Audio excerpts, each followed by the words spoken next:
இல்லைங்க. ஏன்னா பக்கத்தில் இருக்கிறவங்க இருக்கவங்களுக்கு பயந்து கெய்ந்து செய்கிறாங்க. இப்போல்லாம் என்ன பண்ணுறாங்க, டச்சே இல்லாமல் ஆயிடுறாங்க. ஒரு நல்ல நிலைமைக்கு ஒரு ஐடியில் போகிறானுங்க, 2 லட்சம் 3 லட்சம் சம்பாதிக்கிறாங்க. அந்த அம்மாவுக்கும் அவங்களுக்கும் டச்சே இல்லாமல் ஆயிடுது. அவங்க எங்கேயோ ஒரு வாட்ச்மேனாவோ திருப்பி அவங்க 2 பேரும் பார்த்துக்கும் போது கூட அம்மான்னு சொல்ல மாட்டாங்க, அப்பான்னு சொல்ல மாட்டாங்க. அப்படியெல்லாம் இந்த காலகட்டத்தில் நடந்தோம். தயவு செய்து அந்த மாதிரிலாம் செய்யக்கூடாது. ஏன்னா அம்மான்றவ பெரிய நம்மளுக்கு கிடைக்கவே முடியாத ஒரு பொருள். அந்த பொருளை நம்மளுக்கு கடவுள் நம்மளுக்கு கொடுத்துருக்காருன்னா அதை நம்ம பொக்கிஷமாக பாதுகாக்கணும். நீ எந்த உயரத்துக்கு கொண்டாலும் போகலாம், ஆனால் அம்மான்ற ஒரு சொல்லுக்கு இணையாக உன்னால் ஆகவே முடியாது. உங்கள் ஒய்ஃபும் அம்மாவை ஆவாங்க, நீயும் ஒரு அப்பாவாக. அதே மாதிரி அந்த பொண்ணாக இருந்ததுன்னா அதுவும் அம்மாவாகும். அப்போ அதனுடைய கஷ்டங்கள் நஷ்டங்கள் அந்த பொண்ணுங்களுக்கு தெரிய ஒரு அம்மானா இவ்வளோ இதுவா இப்படியா. அதாவது தொப்புள் கொடி பந்தம் தான் அம்மா. அந்த அம்மா எப்பொழுதும் நம்மளோடையே இருக்கணும். நம்ம உயிர் இருக்கிறவரோ அந்த அம்மாவையும் கைப்பிடிச்சு விட்டுட்டு போகணும். இப்போ நிறைய பேர் வீட்டில் என்ன பண்ணுவாங்க, ஹஸ்பண்ட் அண்ட் ஒய்ஃப் வேலை செய்கிறாங்க, அவங்க பசங்க ஸ்கூல் போயிடும், ஆனால் அம்மா இருப்பாங்க வீட்டில். அப்பா கூட சில சமயம் இறந்துட்டு இருப்பாரு, ஆனால் அம்மா இருப்பாங்க.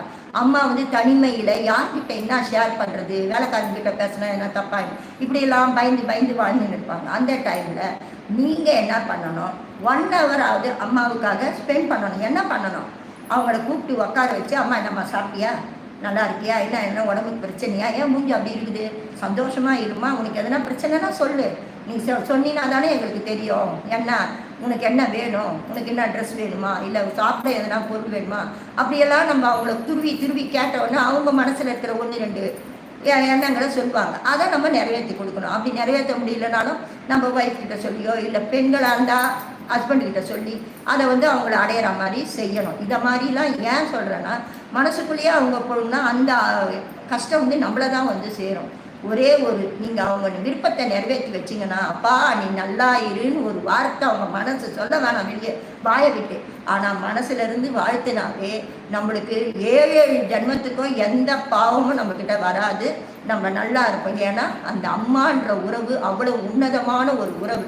எல்லா உறவும் வரும் போவோம், கோச்சிக்கும், முன்னாடி ஒன்று பேசும், பின்னாடி ஒன்று பேச. ஆனால் தாய் மட்டும் ஏன்டா இதை செய்கிற, தப்பு, இதை செய், இது நல்லது, நீ இதை செய்தினா இமயத்தை உச்சிக்கு போவேன், நீங்கள் இதை செய்தினா ரொம்ப கீழே போயிடுவேன், இந்த நட்பு நம்மளுக்கு உதவாது, அப்படியெல்லாம் நம்மளுக்கு புத்திமதி சொல்லி ஒரு நல்ல நேர்மையான பாதையில் நம்மளும் நல்ல ஒரு பேரும் புகழும் அடையணும்னு உண்மையாக நினைக்கிற ஒரு பந்தம் இந்த உலகத்தில் இருக்குதுன்னா அது தாய் தான். அந்த தாய்க்கு ஒரு டேன்னு உண்டாக்கி மதர்ஸ் டேன்னு கொண்டாடுறது எங்களுக்கெல்லாம் ரொம்ப சந்தோஷம். இருந்தாலும் அப்படியும் சில இடத்துல மதர்ஸுங்களை கொடுமைப்படுத்துகிறாங்க, அதெல்லாம் வெளியே வரமாட்டேங்குது. நான் என்ன சொல்கிறேன்னா, நீங்கள் எல்லாரும் இதெல்லாம் பார்ப்பீங்க, நிறைய கேள்விப்படுறீங்க. அப்படிங்கிறது உங்கள் ஃப்ரெண்ட்ஸ் சர்க்கிளில் கூட நிறைய அம்மாங்க காப்பாற்றப்படாமல் தெரு ஓரங்களில் பிச்சை எடுத்துன்னு அப்படியெல்லாம் இருப்பாங்க. அப்படி இருக்கும்போது பார்த்தீங்கன்னா அவங்களுக்கு ஆதரவு தர்றதுக்கு உங்கள் ஃப்ரெண்ட்ஸுங்கிட்டே பேசுங்க, இது மாதிரிலாம் விடாதீங்க, அவங்களுக்கு எதனா ஹெல்ப் பண்ணுங்க. அந்த மாதிரி நம்ம ஒருத்தங்க ஷேர் பண்ணி அந்த அம்மாவையும் அப்பாவையும் நல்லபடியாக கடைசி வரையும் வச்சுக்கிட்டோம்னா அவங்களுடைய ஆசீர்வாதம் நம்ம குழந்தைங்களுக்கும் வரும். அதே நேரம் நம்ம குழந்தைங்க அதை பார்த்துக்கிட்டு அதுங்களும் நம்மளை நல்லா வச்சுக்கணும். நம்ம ஒன்று இப்போ அதுங்களுக்கு குழந்தைங்க கூடவே இருக்கிறோம். பிற்காலத்தில் அதுங்க வளர்ந்த பிறகு நம்மளை அதுங்க ஒதுக்கக்கூடாது. அவங்க அம்மா அப்பா ஒதுக்குனாங்க, நம்ம அம்மா அப்பா ஒதுக்கணும்னு அந்த குழந்தைங்க நடக்கலாம். பிற்கால சந்ததியை நல்ல நிலைமையில் வரணும்னா நம்மளை பெற்ற அம்மா அப்பாவை நம்ம நல்லா வச்சுக்கணும். முக்கியமாக அம்மான்றவங்க வெளியில் பெண்கள் அவ்வளோவா சொல்ல மாட்டாங்க, ஆசை நிறைய இருக்கும். ஆனால் இதை சொன்னால் என்னென்ன நம்ம பிள்ளைகளை செய்ய முடியலன்னா அவன் பெரிய கஷ்டப்படுவான், அது சொல்லக்கூடாது அப்படிலாம் நினைப்பாங்க. அப்படி இருக்கிற பட்சத்தில் நம்ம அவங்க தேவைகளை பூர்த்தி செய்து அவங்கள சந்தோஷமாகவும் ஆரோக்கியமாகவும், நோய் நொடி இருந்தால் கூட அது அவங்களுக்கு கூடவே வந்திருக்குது நோய். அந்த நோய் ஐயோ அம்மா இப்படி பாருங்க, சில பேர் பெட்டு அப்படியே படுக்கையிலேயே இருப்பாங்க அம்மாங்க. வியாதிகள்லாம் வருது, இப்போ ஏதோ வியாதிகள் வருது. அதனால் அவங்க படுக்கையிலே இருப்பாங்க, அவங்களுக்கு யாருமே ஹெல்ப் பண்ண முடியாது. இவங்களும் ஆஃபீஸ் போவாங்க வருவாங்க. ஆனால் அந்த தருணத்திலும் நீங்கள் அம்மாவை பார்த்துக்கிட்டு அவங்களுக்கு என்ன உதவி வேணுமோ செய்து, இல்லை வேற ஒரு ஆளையாவது வச்சு அவங்களுடைய தேவைகளை நீங்கள் பூர்த்தி செய்தீங்கன்னா நிச்சயம் நம்மளுக்கு ஒரு நல்ல ஒரு எதிர்காலம் இருக்கும். நம்ம பெற்ற குழந்தைங்க ஒரு நல்ல நிலைமைக்கு வரும். அதுங்களுக்கும் அன்பு பாசம் என்னன்னா தெரியும்.